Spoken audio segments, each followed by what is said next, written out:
So I've got a very interesting one here. Got this lovely 75 series we've done a lot of work on. Just finished putting a turbo system down in there as well. Looking through the grill. We've got the grill out because we've got the radiator out. He wants the radiator and all done. It's done 500,000 kilometres. But a very interesting one. If we have a look at this brand new radiator here versus the old one, we can see some of the foam and stuff's gone.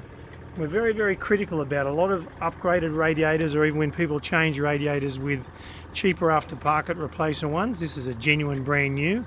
They're missing all the sealing foam, and it is there for a reason, not just for good looks. Main reason is so that when that cooling fan sucks, of course you've got the air conditioning condenser in front and certain things, you've got lots of air coming from the front and not sneaking in air down in through from the engine bay. All these little things play a factor in getting everything to seal and work efficiently. And if it's working efficiently, obviously of course you've got the cooling system working properly.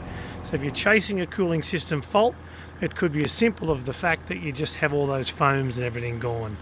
Interesting when you think about intercoolers as well, same thing. When they're too far away from the front of the radiator, they are not going to get any help from the fan. So you've got to make sure that all the sealing foams and everything are there. The factories do it for a reason. You can see a few little things here, of course, a little bit of leaking going on down the bottom. So it's a good time to do it, but just think, 500,000 Ks out of the original genuine radiator.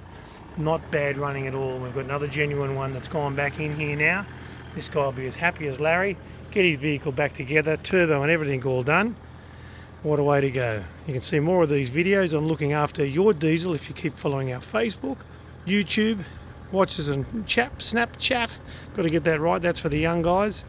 And of course, look us up at berrimaddiesel.com. We can find out more information and bits of stuff like this, all about looking after and making your diesel work more effectively and reliably.